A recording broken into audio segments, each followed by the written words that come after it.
ਵਾਹਿਗੁਰੂ ਜੀ ਕਾ ਖਾਲਸਾ ਵਾਹਿਗੁਰੂ ਜੀ ਕੀ ਫਤਿਹ। परम सन्मानयोग गुरु का खास रूप गुरु खालसा साध संगत जियो, जिनके भाव बड़े हैं भाई तिन साधु संग मुख जुरे।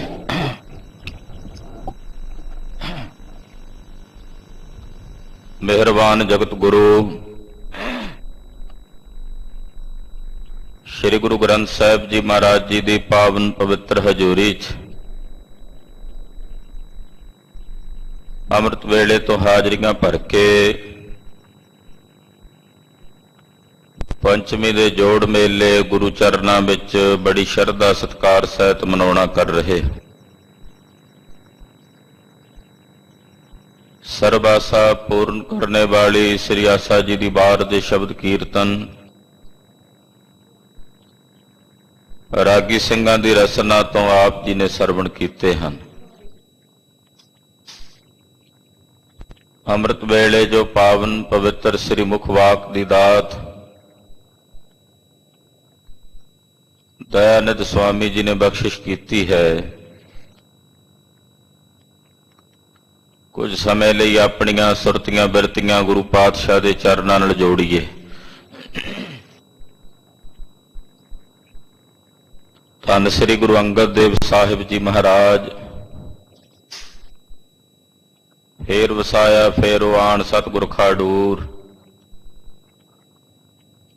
ਜਗਤ ਗੁਰੂ ਪਾਤਸ਼ਾਹ ਨੇ ਅੱਜ ਦੇ ਪਾਵਨ ਪਵਿੱਤਰ ਅੰਮ੍ਰਿਤ ਬਚਨ ਦੀ ਦਾਤ ਸਾਨੂੰ ਬਖਸ਼ਿਸ਼ ਕੀਤੀ ਹੈ। ਸ੍ਰੀ ਗੁਰੂ ਅੰਗਦ ਦੇਵ ਸਾਹਿਬ ਜੀ ਮਹਾਰਾਜ ਜੀ ਦੀ ਪਾਵਨ ਬਾਣੀ ਸ਼ਲੋਕਾਂ ਦੇ ਰੂਪ ਵਿੱਚ श्री गुरु ग्रंथ साहिब जी महाराज जी दीआं वारां विच दर्ज है। गुरु अंगद पातशाह ने केवल श्लोक उचारण कीते हन, शब्द नहीं उचारे। भावें कि श्लोक भी शब्दां दे स्वरूप ने, पर छंदबंदी दे नियम अनुसार शब्द दो पदियां दा, एक पदियां दा, चार पदियां दा, अष्टपदियां ਜਾਂ ਛੰਤਾਂ ਦੇ ਰੂਪ ਵਿੱਚ ਹਨ। ਸ਼ਲੋਕ ਉਹ ਦੋ ਪੰਕਤੀਆਂ ਦਾ ਸੁਮੇਲ ਵੀ ਹੁੰਦਾ ਹੈ, ਚਾਰ ਪੰਕਤੀਆਂ ਦਾ ਸੁਮੇਲ ਵੀ ਹੁੰਦਾ ਹੈ। ਧੰਨ ਸ੍ਰੀ ਗੁਰੂ ਅੰਗਦ ਦੇਵ ਸਾਹਿਬ ਜੀ ਮਹਾਰਾਜ ਜੀ ਨੇ ਅੱਜ ਦੇ ਪਾਵਨ ਸ਼ਲੋਕਾਂ ਦੀ ਦਾਤ ਸਾਨੂੰ ਬਖਸ਼ਿਸ਼ ਕੀਤੀ। ਮਹਾਂਪੁਰਸ਼ ਸ਼ਲੋਕ ਦਾ ਅਰਥ ਕਰਦੇ ਨੇ ਸਾ ਲੋਕ ਜਿਨ੍ਹਾਂ ਬਚਨਾਂ ਦੁਆਰਾ ਸ੍ਰੇਸ਼ਟ ਲੋਕ ਦੀ ਪ੍ਰਾਪਤੀ ਹੋਵੇ। ਸ੍ਰੇਸ਼ਟ ਲੋਕ ਨਿਜ ਘਰ ਹੈ। ਸਾਰੋ ਕੋਥੋਂ ਉਤਰੇ ਹੋਏ ਉਹ ਪਾਵਨ ਬਚਨ ਜਿੱਥੇ ਨਿਰੰਕਾਰ ਦਾ ਵਸ ਹੈ, ਉਹਨਾਂ ਨੂੰ ਵੀ ਸ਼ਲੋਕ ਕਹਿੰਦੇ। ਧੁਰ ਤੋਂ ਉਤਰੀ ਹੋਈ ਬਾਣੀ ਨੂੰ ਸ਼ਲੋਕ ਕਹਿ ਸਕਦੇ ਹਾਂ। ਸ੍ਰੀ ਗੁਰੂ ਗ੍ਰੰਥ ਸਾਹਿਬ ਜੀ ਦੇ 787 ਅੰਗ ਤੇ ਪਾਵਨ ਪਵਿੱਤਰ ਸ਼ਬਦ ਪ੍ਰਾਰੰਭ ਹੋ ਰਿਹਾ ਹੈ। ਮਨੋਬਿਰਤੀਆਂ ਨੂੰ ਗੁਰੂ ਚਰਨਾਂ ਨਾਲ ਜੋੜੀਏ। ਇਕਾਗਰਤਾ ਬਣਾਉਣ ਨਿਮਿਤ ਸਮੂਹ ਮਾਈ ਭਾਈ ਆਪਣੀ ਰਸਨਾ ਨੂੰ ਪਵਿੱਤਰ ਕਰੋ ਤੇ ਆਖੋ ਜੀ ਸਤਨਾਮ ਸ਼੍ਰੀ ਵਾਹਿਗੁਰੂ ਸਾਹਿਬ ਜੀ। ਸਤਨਾਮ ਸ਼੍ਰੀ ਵਾਹਿਗੁਰੂ ਸਾਹਿਬ ਜੀ। ਸ਼ਲੋਕ ਮਹੱਲਾ ਦੂਜਾ। ਜਿਨੇ ਚੱਲਣ ਜਾਣਿਆ ਸੇ ਕਿਉਂ ਕਰਹਿ ਵਿਥਾਰ। ਸ਼ਲੋਕ ਦੂਸਰੇ ਪਾਤਸ਼ਾਹ ਜਗਤ ਗੁਰੂ ਸ਼੍ਰੀ ਗੁਰੂ ਅੰਗਦ ਦੇਵ ਸਾਹਿਬ ਜੀ ਮਹਾਰਾਜ ਜੀ ਉਚਾਰਨ ਕਰ ਰਹੇ ਨੇ। ਇਹ ਪਾਵਨ ਸ਼ਲੋਕ ਵੈਰਾਗ ਜਨਿਆ ਸ਼ਲੋਕ ਨੇ। ਇਹਨਾਂ ਵਚਨਾਂ ਵਿੱਚ ਸਤਿਗੁਰੂ ਜੀ ਸਾਡੇ ਹਿਰਦਿਆਂ ਵਿੱਚ ਵਿਰਾਗ ਪੈਦਾ ਕਰਦੇ ਹਨ। ਵਿਰਾਗ ਦਾ ਮਤਲਬ ਹੁੰਦਾ ਨਿਰਚਾਵਾਨ ਹੋ ਜਾਣਾ, ਜਿਸ ਨੂੰ ਸ਼ਾਸਤਰੀ ਭਾਸ਼ਾ ਚ ਕਿਹਾ ਜਾਂਦਾ ਉਪਰਾਮਤਾ, ਉਪਰਾਮ ਹੋਣਾ। ਗੁਰਮਤਿ ਦੇ ਵਿੱਚ ਜੋ ਉਪਰਾਮਤਾ ਦਾ ਵਿਖਿਆਨ ਗੁਰੂ ਕਲਗੀਧਰ ਸਵਾਮੀ ਨੇ ਕੀਤਾ ਉਹ ਬੜੇ ਕਮਾਲ ਦਾ ਹੈ। ਬਾਨਸੇ ਸਦਨ ਸਭੈ ਕਰ ਸਮਝੋ, ਬੜੀ ਔਖੀ ਘਾਟੀ ਹੈ, ਸਮਝਿਆ ਜਾਂਦਾ ਨਹੀਂ ਐਸਾ। ਕੋਈ ਵਿਰਲਾ ਹੀ ਇਸ ਰਸਤੇ ਦਾ ਪਾਂਧੀ ਤੇ ਭਦੌਆ ਬਣੇ ਤਾਂ ਗੱਲ ਵੱਖਰੀ, ਗੁਰੂ ਸਾਹਿਬ ਦੀ ਕਿਰਪਾ ਨਾਲ, ਗੁਰੂ ਸਾਹਿਬ ਦੀ ਦਇਆ ਨਾਲ। ਨਹੀਂ ਤਾਂ ਬਹੁਤੇ ਯਤਨ ਕਰਦੇ ਨੇ ਵੀ ਛੱਡ ਛਡਾ ਕੇ ਕਿਤੇ ਕਿਨਾਰੇ ਜਾਈਏ। ਸਰੀਰ ਕਰਕੇ ਛੱਡ ਵੀ ਦਿੰਦੇ ਨੇ, ਪਰ ਮਨ ਕਰਕੇ ਕਈ ਵਾਰ ਉੱਥੇ ਹੀ ਕੇਂਦਰਿਤ ਰਹਿੰਦੇ। ਕੈਸੀ ਉੱਚ ਦਰਜੇ ਦੀ ਅਵਸਥਾ ਹੈ ਕਿ ਜਿਵੇਂ ਕਮਲ ਦਾ ਫੁੱਲ ਪਾਣੀ 'ਚ ਰਹਿ ਕੇ ਵੀ ਪਾਣੀ ਤੋਂ ਨਿਰਲੇਪ ਰਹਿੰਦਾ ਹੈ। ਗ੍ਰਸਥ ਮਾਰਗ ਵਿੱਚ ਰਹਿੰਦੇ ਹਾਂ, ਪਰਿਵਾਰ ਵਿੱਚ ਰਹਿੰਦੇ ਹਾਂ, ਫਿਰ ਵੀ ਉਪਰਾਮਤਾ ਸਹਿਤ ਰਹਿਣਾ ਇਹ ਬੜੀ ਔਖੀ ਘਾਟੀ ਹੈ। ਇਸ ਘਾਟੀ ਤੇ ਚੜ੍ਹਨ ਵਾਲੇ ਸੂਰਮੇ ਨੇ, ਉਹਨਾਂ ਨੂੰ ਗੁਰਬਾਣੀ 'ਚ ਮੇਰੇ ਪਾਤਸ਼ਾਹ ਨੇ ਸੂਰਮਾ ਕਿਹਾ। ਜਾ ਕੋ ਹਰ ਰੰਗ ਲਾਗੋ ਇਸ ਜੁਗ ਮਹਿ, ਸੋ ਕਹੀਤ ਹੈ ਸੂਰਾ। ਗਰੀਬਨਵਾਜ ਸਾਹਿਬ ਫਰਮਾਨ ਕਰਦੇ ਨੇ, ਇੱਥੇ ਸਾਡੇ ਹਿਰਦੇ 'ਚ ਉਸੇ ਉਪਰਾਮਤਾ ਨੂੰ ਪੈਦਾ ਕਰਦੇ, ਵਿਰਾਗ ਨੂੰ ਪੈਦਾ ਕਰਦੇ। ਜਿਨ੍ਹਾਂ ਨੇ ਜਾਣ ਲਿਆ ਕਿ ਇਹ ਸੰਸਾਰ ਰੂਪੀ ਸੁਹਾਵਣੇ ਬਾਗ ਨੂੰ ਛੱਡ ਕੇ ਇੱਕ ਦਿਨ ਚਲੇ ਜਾਣਾ,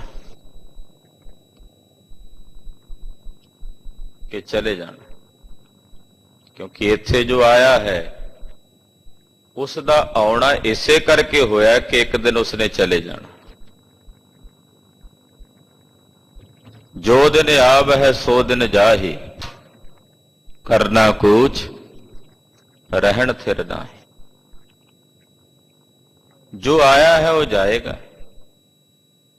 यही सुनिश्चित है। बस जिन्हां ने जान लिया है इस गल नूं अपने हिर, जानते तो आपां सारे ही हैं, किहनूं नहीं पता भी असीं चले जाना। छोटे जे बालक नूं भी पता हुंदा है, पर इत्थे गुरदेव कह रहे ने भी जिन्हां ने चलन जान लिया, इहदा की मतलब जानते तो सारे ही ने। इत्थे चलन जाणिया दा मतलब यह है जिन्हां ने अपने हिरदे च सुनिश्चित कर लिया, दृढ़ कर लिया भी चले जाना। एक तो हुंदा भी सब नूं पता चले जाना, पर दृढ़ नहीं है। जिन्हां ने पक्के तौर ते सुनिश्चित कर लिया, दृढ़ कर लिया अपने हिरदे च कि यह संसार नाशवान है, बिनसणे वाला है, इहदे विचों एक ना एक दिन चले जाना। जिन्हां अंदर दृढ़ हो गया वो फिर अपना खलारा नहीं खलार दे, विस्तारा नहीं विस्तार दे भी इधर भी खलारा पा लीए इधर भी पा लीए। वो अपने आप नूं संकोच के रखदे है। संकोच के रखण तो भाव हुंदा है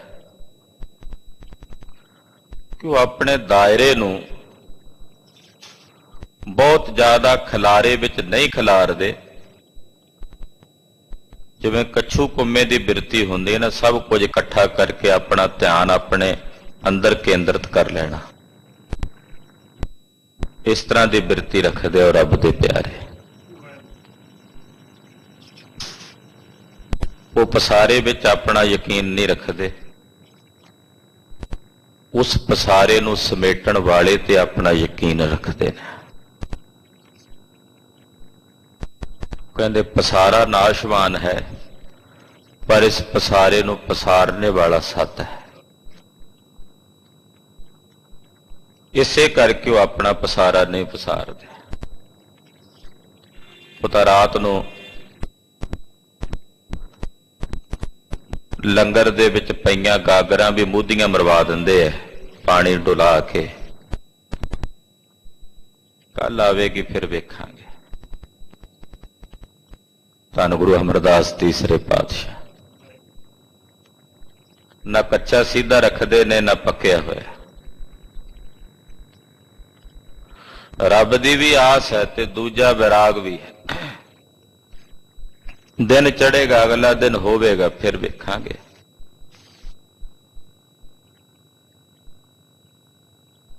ਕਿੱਥੇ ਗੁਰੂ ਅਮਰਦਾਸ ਸਾਹਿਬ ਨੇ ਆਪਣਾ ਬਥਾਰਾ ਬਥਾਰਿਆ। ਗੁਰਦੇਵ ਨੇ ਜੋ ਉਚਾਰਨ ਕੀਤਾ ਹੈ ਉਸ ਦਾ ਇਤਿਹਾਸ ਪ੍ਰੈਕਟੀਕਲ ਹੈ।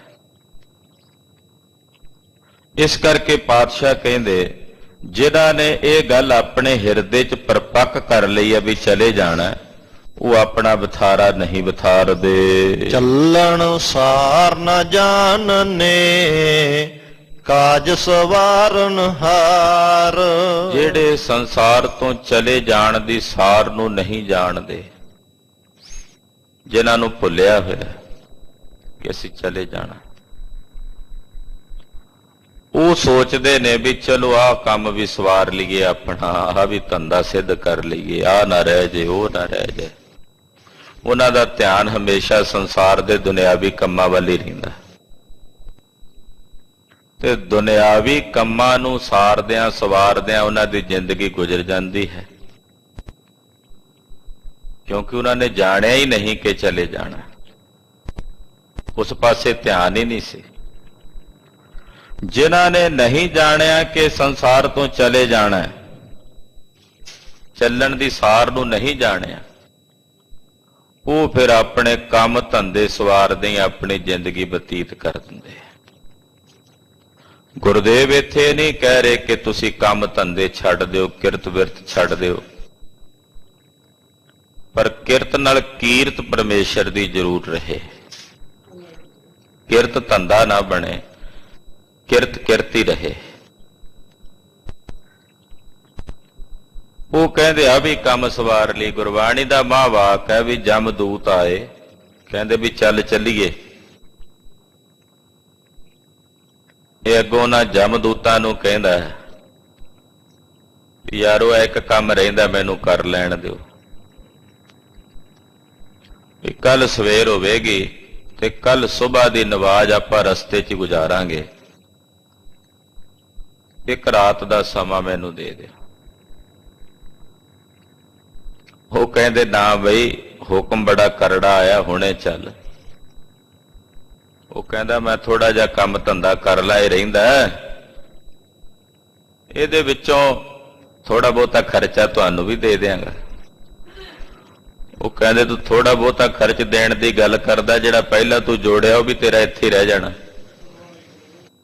ਸਾਨੂੰ ਕੀ ਦੇਣਾ ਤੂੰ ਖਰਚਾ। ਚਲੋ ਸਿਤਾਬ ਦੀਵਾਨ ਬੁਲਾਇਆ, ਛੇਤੀ ਚੱਲ, ਟਾਲ ਮਟੋਲੇ ਨਹੀਂ ਚੱਲਣੇ ਹੁਣ। ਇਹੀ ਮਨੁੱਖ ਦੀ ਦਸ਼ਾ ਹੈ। ਹਾਂਜੀ। ਮਹੱਲਾ ਦੂਜਾ।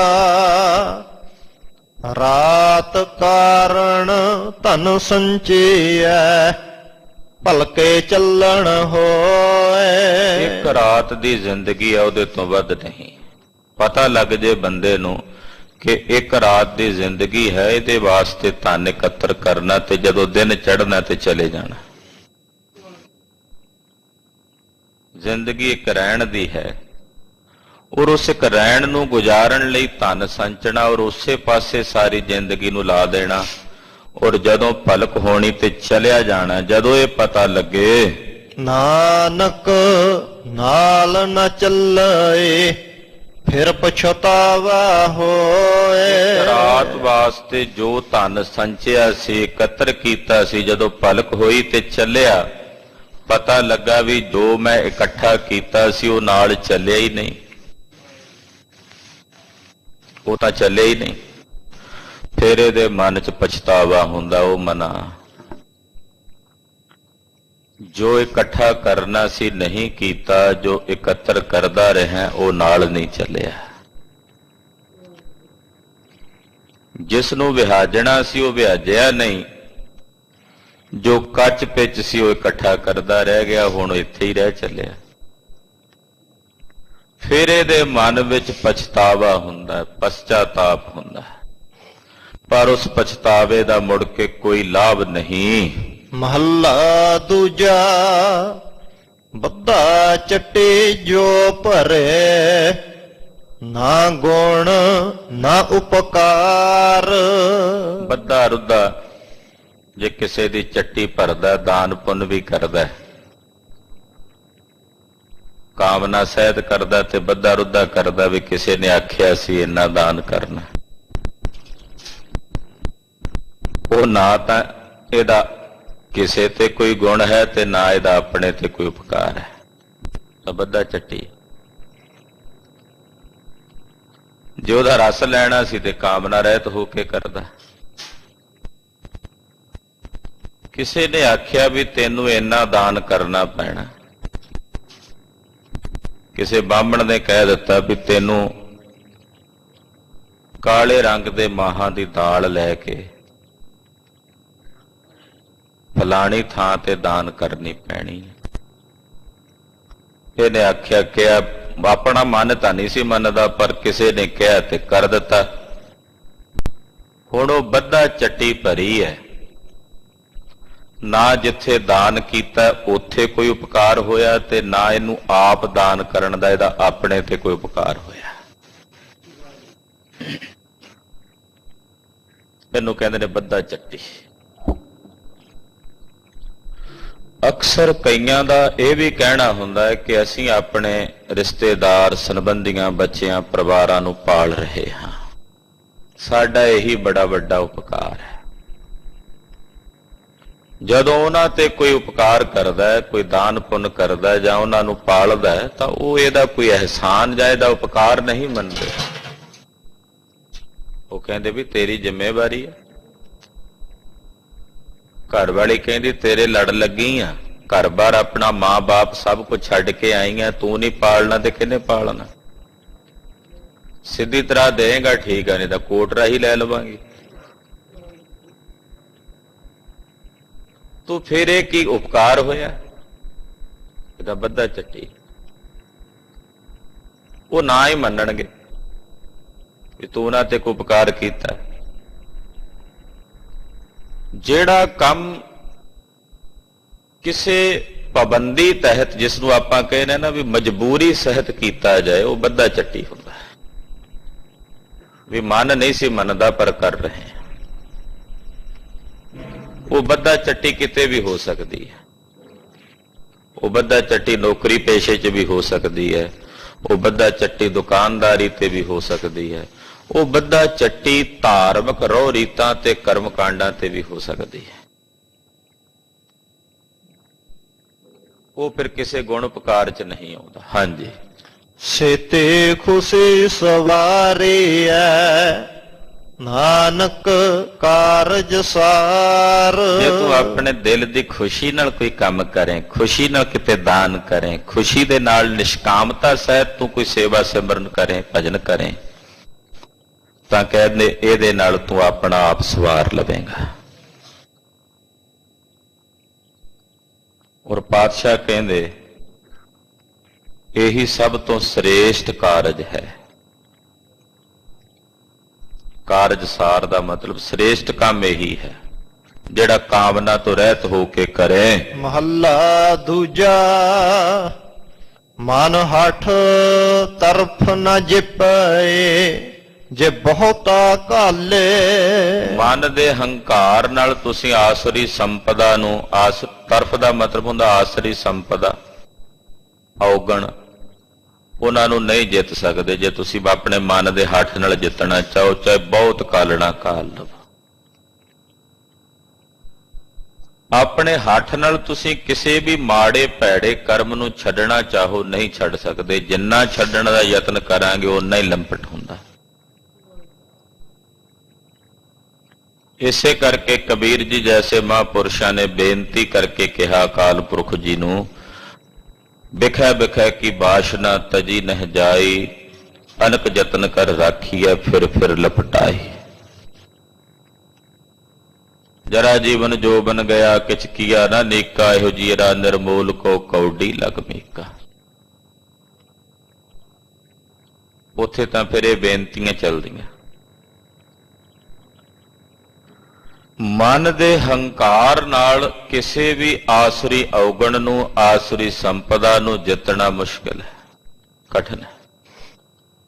ਬਹੁਤੀ ਕਾਲਣਾ ਕਾਲ ਕੇ ਪੁੱਛਿਆ ਮਹਾਰਾਜ, ਉਹ ਆਸਰੀ ਸੰਪਦਾ ਨੂੰ ਕਿਵੇਂ ਜਿੱਤਿਆ ਜਾ ਸਕਦਾ, ਔਗਣਾ ਤੇ ਕਿਵੇਂ ਵਿਜয়ੀ ਹੋਇਆ ਜਾ ਸਕਦਾ? ਤਾਂ ਦੱਸਦੇ ਹਨ, ਤਰਫ ਜਣੈ ਸਤ ਭਾਉ ਦੇ, ਜਨ ਨਾਨਕ ਸ਼ਬਦ ਵਿਚਾਰੇ। ਕਹਿੰਦੇ ਸੱਚੇ ਭਾਉ ਨਾਲ, ਸੱਚੇ ਪ੍ਰੇਮ ਨਾਲ, ਸਤਿਗੁਰਾਂ ਦੇ ਸੱਚੇ ਪ੍ਰੇਮ ਨਾਲ ਉਹਨਾਂ ਔਗਣਾਂ ਨੂੰ ਜਿੱਤਿਆ ਜਾ ਸਕਦਾ ਹੈ। ਔਰ ਸੱਚੇ ਭਾਉ ਸਹਿਤ ਔਗਣਾਂ ਨੂੰ ਜਿੱਤ ਕੇ ਸਤਿਗੁਰਾਂ ਦੇ ਸ਼ਬਦ ਦੀ ਵਿਚਾਰ ਕੀਤਿਆਂ ਗੁਰਦੇਵ ਕਹਿੰਦੇ ਔਗਣਾਂ ਤੇ ਵਿਜয়ੀ ਹੋਇਆ ਜਾ ਸਕਦਾ, ਔਗਣਾਂ ਤੇ ਫਤਿਹ ਪਾਈ ਜਾ ਸਕਦੀ। ਜਿਤਨੇ ਵਿਕਾਰ ਨੇ ਉਹ ਜਿੱਤੇ ਜਾ ਸਕਦੇ ਨੇ ਕੇਵਲ ਗੁਰੂ ਸਾਹਿਬ ਜੀ ਨਾਲ ਸੱਚਾ ਪ੍ਰੇਮ ਕੀਤਿਆਂ ਔਰ ਸਤਿਗੁਰਾਂ ਦੇ ਸ਼ਬਦ ਦੀ ਵਿਚਾਰ ਕੀਤਿਆਂ, ਪ੍ਰੇਮ ਸਹਿਤ ਵਿਚਾਰ ਕੀਤਿਆਂ। ਹਾਂਜੀ, ਪੌੜੇ ਕਰਤਾ ਕਾਰਨ ਜਿਨ ਕੀਆ, ਸੋ ਜਾਣੈ ਸੋਏ। ਕਰਤੇ ਨੇ ਜੋ ਕਾਰਨ ਕੀਤਾ ਹੈ, ਇਹ ਸਾਰੀ ਸ੍ਰਿਸ਼ਟੀ ਇਸ ਸ੍ਰਿਸ਼ਟੀ ਦਾ ਕਾਰਨ ਕਰਤਾ ਪੁਰਖ ਪਰਮੇਸ਼ਰ ਹੈ। ਕਰਤੇ ਨੇ ਜੋ ਕਾਰਨ ਕੀਤਾ ਹੈ, ਉਹ ਇਸ ਸਾਰੀ ਪ੍ਰਕਿਰਤੀ ਨੂੰ ਚੰਗੀ ਤਰ੍ਹਾਂ ਜਾਣਦਾ ਹੈ। ਜਿਸ ਨੇ ਕੀਤਾ ਉਹਨੂੰ ਤਾਂ ਪਤਾ ਹੈ ਨਾ ਵੀ ਇਹਦੇ ਵਿੱਚ ਕੀ ਕੀਤਾ, ਕੀ ਬਣਾਇਆ। ਕੀਤਾ ਹੋਇਆ ਕਰਤੇ ਨੂੰ ਨਹੀਂ ਜਾਣਦਾ, ਪਰ ਕਰਤਾ ਇਸ ਕੀਤੇ ਹੋਏ ਨੂੰ ਜਾਣਦਾ, ਕਿਉਂਕਿ ਉਹ ਕਾਰਨ ਹੈ ਤੇ ਕਰਨ ਵਾਲਾ ਵੀ ਹੈ। ਕਰਤਾ ਵੀ ਹੈ ਤੇ ਕਾਰਨ ਵੀ ਹੈ। ਤਿੰਨ ਚੀਜ਼ਾਂ ਹੁੰਦੀਆਂ, ਕਰਤਾ, ਕਾਰਨ ਔਰ ਕਾਰਜ। ਤਿੰਨੇ ਹੀ ਪਰਮੇਸ਼ਰ ਹੈ। ਪਰਮਾਤਮਾ ਕਰਤਾ ਵੀ ਹੈ, ਪਰਮਾਤਮਾ ਕਾਰਨ ਵੀ ਹੈ ਔਰ ਉਹ ਪਰਮਾਤਮਾ ਕਾਰਜ ਵੀ ਹੈ। ਕਰਤਾ, ਕਾਰਨ ਤੇ ਕਾਰਜ ਤਿੰਨੇ ਹੀ ਹੋ ਗਿਆ ਨਾ। ਤੇ ਫਿਰ ਉਹਨੂੰ ਸਭ ਪਤਾ ਹੈ ਕਿ ਇਸ ਕਾਰਜ ਵਿੱਚ ਕੀ ਕੀਤਾ। ਹਾਂਜੀ, ਆਪੇ ਸ੍ਰਿਸ਼ਟ ਉਪਾਏ ਹਨ, ਆਪੇ ਫੁਨ ਗੋਏ। ਆਪ ਹੀ ਸਾਰੀ ਸ੍ਰਿਸ਼ਟੀ ਨੂੰ ਉਪਾਇਨ ਪੈਦਾ ਕਰਦਾ ਤੇ ਫਿਰ ਆਪ ਹੀ ਆਪਣੇ ਵਿੱਚ ਗੋਈ ਦਾ ਮਤਲਬ ਹੁੰਦਾ ਹੈ, ਆਪਣੇ ਵਿੱਚ ਹੀ ਸਮਾ ਲੈਂਦਾ। ਪੈਦਾ ਵੀ ਇੱਕ ਛਿਨ ਚ ਕਰਦਾ ਔਰ ਸਮੇਟਦਾ ਵੀ ਇੱਕ ਛਿਨ ਵਿੱਚ ਹੈ। ਉਤਪਤੀ ਔਰ ਸਮੇਟਣਾ ਔਰ ਤੀਸਰਾ ਪਾਲਣਾ, ਇਹ ਤ੍ਰੈ ਸ਼ਕਤੀਆਂ ਵੀ ਪਰਮੇਸ਼ਰ ਦੇ ਵਸ ਨੇ। ਉਤਪਤੀ, ਪਾਲਣ ਔਰ ਸੰਘਾਰ। ਇੱਕ ਓੰਕਾਰ ਦੀ ਵਿਆਖਿਆ ਇਹੀ ਹੈ। ਆਪ ਹੀ ਪੈਦਾ ਕਰਦਾ, ਆਪੇ ਫੁਨ ਗੋਈ, ਫਿਰ ਆਪ ਹੀ ਮੁੜ ਕੇ ਆਪਣੇ ਵਿੱਚ ਸਮੇਟ ਲੈਣ ਵਾਲਾ। ਕਿਤਨੀਆਂ ਸਭਿਤਾਵਾਂ ਹੁਣ ਵੀ ਜ਼ਮੀਨਾਂ ਵਿੱਚੋਂ ਖੋਦ ਕੇ ਨਿਕਲ ਰਹੀਆਂ ਨੇ, ਚਾਹੇ ਉਹ ਮਹਿੰਜੋ ਦੜੋ ਦੀ ਸਭਿਅਤਾ ਹੈ। ਅੱਜ ਵੀ ਰੋਪੜ ਦਾ ਸ਼ਹਿਰ ਇਤਨਾ ਪੁਰਾਣਾ ਸ਼ਹਿਰ ਹੈ ਪੰਜਾਬ ਦੇ ਵਿੱਚ, ਉਹਦੇ ਵਿੱਚ ਬਹੁਤ ਸਾਰੇ ਆਵੇਸ਼ ਧਰਤੀ ਵਿੱਚ ਸਿਮਟੇ ਹੋਏ ਮਿਲਦੇ। ਕਿਤਨੀਆਂ ਸਭਿਅਤਾਵਾਂ ਇਸ ਸੰਸਾਰ ਵਿੱਚ ਹੋ ਕੇ ਸਿਮਟ ਗਈਆਂ, ਕਿਤਨਾ ਕੁਝ।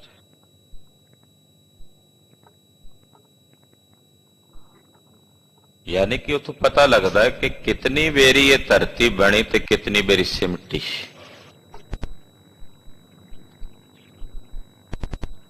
ਤੋ ਸਮੇਟਣ ਵਾਲਾ ਵੀ ਉਹੀ ਹੈ, ਬਣਾਉਣ ਵਾਲਾ ਵੀ ਉਹੀ ਹੈ। ਇਹ ਧਾਰਮਿਕ ਦ੍ਰਿਸ਼ਟੀ ਹੈ।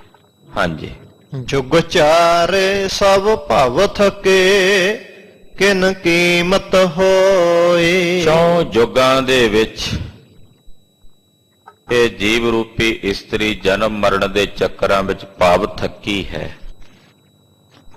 ਕਿਸੇ ਨੇ ਜਾਣਿਆ, ਵਿਰਲੇ ਨੇ ਜਾਣਿਆ ਕਿ ਉਸ ਸਾਹਿਬ ਦੀ ਅਕਾਲ ਪੁਰਖ ਪਰਮੇਸ਼ਰ ਦੀ ਸਾਰ ਕੀ ਹੈ। ਕਿਸੇ ਨੇ ਜਾਣਿਆ ਕਿ ਇਹ ਜਿਹੜਾ ਮਨੁੱਖੀ ਜਾਮਾ ਹੈ ਇਸ ਦੀ ਕੀਮਤ ਕੀ ਹੈ। ਬਹੁਤਿਆਂ ਨੇ ਤਾਂ ਕੱਚ ਦੇ ਭਾਅ ਹੀ ਇਸ ਹੀਰੇ ਨੂੰ ਗਵਾ ਲਿਆ। ਕਿਸੇ ਵਿਰਲੇ ਨੇ ਜਾਣਿਆ ਕਿ ਇਸ ਮਨੁੱਖੀ ਜਨਮ ਦੀ ਕੀਮਤ ਕੀ ਹੈ। ਸਤਿਗੁਰ ਏਕ ਵੇਖਾਲਿਆ ਮਾਨ ਤਨ ਸੁਖ ਹੋਏ। ਸਤਿਗੁਰੂ ਜੀ ਨੇ ਇੱਕ ਦੇ ਦਰਸ਼ਨ ਕਰਾ ਦਿੱਤੇ ਨੇ, ਇੱਕ ਦੇ। ਸਤਿਗੁਰੂ ਜੀ ਹਮੇਸ਼ਾ ਦੋ ਚੋਂ ਕੱਢ ਕੇ ਇੱਕ ਵਾਲੇ ਪਾਸੇ ਲੈ ਕੇ ਚੱਲਦੇ। ਆਖੋ ਸਤਿਨਾਮ ਸ੍ਰੀ ਵਾਹਿਗੁਰੂ। ਗੁਰੂ ਦੋ ਰਹਿਣ ਹੀ ਨਹੀਂ ਦਿੰਦਾ। ਗੁਰੂ ਹਮੇਸ਼ਾ ਦੁਬਦਾ ਚੋਂ ਕੱਢ ਕੇ ਸਿੱਖ ਨੂੰ ਇੱਕ ਦਾ ਪਾਂਧੀ ਬਣਾਉਂਦਾ। ਉਹ ਗੁਰੂ ਕਾਹਦਾ ਹੋਇਆ ਜਿਹੜਾ ਆਪਣੇ ਸੇਵਕ ਦੇ ਹਿਰਦੇ ਚੋਂ ਦੁਬਦਾ ਨਾ ਕੱਢ ਸਕੇ। ਇਸ ਗੱਲ ਦਾ ਸਾਨੂੰ ਮਾਣ ਹੈ ਕਿ ਸਾਡੇ ਸਤਿਗੁਰਾਂ ਨੇ ਸਾਡੇ ਅੰਦਰ ਕਿਸੇ ਵੀ ਪ੍ਰਕਾਰ ਦੀ ਦੁਬਿਧਾ ਰਹਿਣ ਹੀ ਨਹੀਂ ਦਿੱਤੀ। ਜਿੱਥੇ ਦੋ ਹੈ ਉੱਥੇ ਦੁਬਿਧਾ। ਪਾਤਸ਼ਾਹ ਆਪਣੇ ਸੇਵਕ ਦੇ ਹਿਰਦੇ ਵਿੱਚੋਂ ਦੁਬਿਧਾ ਕੱਢ ਦਿੰਦੇ ਆ, ਦੋ ਨਹੀਂ ਰਹਿਣ ਦਿੰਦੇ। ਇਹ ਪਾਪੀ ਹੈ, ਇਹ ਪੁੰਨੀ ਹੈ, ਇਹ ਧਰਮੀ ਹੈ, ਇਹ ਅਧਰਮੀ ਹੈ, ਇਹ ਸੁੱਖ ਹੈ, ਇਹ ਦੁੱਖ ਹੈ, ਇਹ ਨਿੰਦਾ ਹੈ, ਇਹ ਉਸਤਤ ਹੈ। ਸਭ ਪਾਸੇ ਦੋ ਹੀ ਦੋ ਹੈ ਨਾ। ਹੁਣ ਅੱਖਾਂ ਵੀ ਦੋ ਨੇ ਤੇ ਦੋ ਅੱਖਾਂ ਨਾਲ ਇੱਕ ਵੇਖਣਾ ਔਖੀ ਘਾਟੀ ਹੈ, ਪਰ ਸਤਿਗੁਰੂ ਜੀ ਵਿਖਾਲ ਦਿੰਦੇ ਆ ਕਿ ਹਰਖ ਵਿੱਚ, ਸੋਗ ਵਿੱਚ, ਨਿੰਦਾ ਵਿੱਚ, ਉਸਤਤ ਵਿੱਚ, ਧਰਮੀ ਵਿੱਚ, ਅਧਰਮੀ ਵਿੱਚ, ਪਾਪੀ ਵਿੱਚ, ਪੁੰਨੀ ਵਿੱਚ, ਸਭ ਗੋਬਿੰਦ ਹੈ, ਸਭ ਗੋਬਿੰਦ ਹੈ। ਇੱਕ ਹੀ ਵਿਖਾੜਿਆ ਨਾ, ਇੱਕ ਦੇ ਦਰਸ਼ਨ ਕਰਾਏ। ਕਿਤੇ ਇਤਨਾ ਸੁਚੇਤ ਹੈ ਕਿ ਚੇਤਨਾ ਨੂੰ ਵੀ ਚਾਰ ਚੰਨ ਲਾਈ ਬੈਠਾ, ਤੇ ਕਿਤੇ ਅਚੇਤ ਵਿੱਚ ਜਿਹੜਾ ਜੜ ਮੂਰਖ ਹੈ ਉਹਦੇ ਵਿੱਚ ਅਚੇਤ ਹੋ ਕੇ ਵੀ ਬੈਠਾ ਹੋਇਆ। ਕਤਹੁ ਸੁਚੇਤ ਹੋਏ ਕਾ ਚੇਤਨਾ ਕੋ ਚਾਰ ਕੀਓ, ਕਤਹੁ ਅਚੇਤ ਹੋਏ ਕਾ ਸੋਵਤ ਅਚੇਤ ਹੋ। ਦੋਵੇਂ ਪਾਸੇ ਆਪ ਹੀ ਹੈ ਇੱਕ। ਸਤਿਗੁਰਾਂ ਨੇ ਤਰਸ ਕਰਕੇ ਇੱਕ ਵਿਖਾਲ ਦਿੱਤਾ, ਜਿਸ ਨੂੰ ਵੇਖਦਿਆਂ ਮੇਰੇ ਮਨ ਔਰ ਤਨ ਦੋਨਾਂ ਵਿੱਚ ਸੁਖ ਵਰਤਾਇਆ ਹੈ। ਗੁਰਮੁਖ ਸਦਾ ਸਲਾਹੀਐ ਕਰਤਾ ਕਰੇ ਸੋ ਹੋਏ। ਗੁਰਮੁਖ ਸਦਾ ਸਲਾਉਂਦੇ ਨੇ ਉਸ ਵਾਹਿਗੁਰੂ ਨੂੰ। ਕਰਤਾ ਪੁਰਖ ਵਾਹਿਗੁਰੂ ਪਰਮੇਸ਼ਰ ਜੀ ਜੋ ਕਰਦੇ ਨੇ ਸੋ ਹੋਈ ਉਹਾ ਕੁਝ ਹੀ ਹੁੰਦਾ ਹੈ। ਕਰਤੇ ਨੇ ਜੋ ਕਰਨਾ ਹੋਣਾ ਉਹੀ ਹੈ। ਬੰਦੇ ਦੀਆਂ ਚੇਤਵਨੀਆਂ ਉਹ ਸੋਚਦਾ ਏਦਾਂ ਨਹੀਂ, ਏਦਾਂ ਹੋਵੇਗਾ, ਏਦਾਂ ਕਰਾਂਗੇ, ਪਰ ਹੁੰਦਾ ਉਹ ਹੈ ਜੋ ਕਰਤਾ ਪੁਰਖ ਪਰਮੇਸ਼ਰ ਨੇ ਕਰਨਾ। ਕਰ ਹੈ ਰਾਮ ਹੋਏ ਹੈ ਸੋਏ।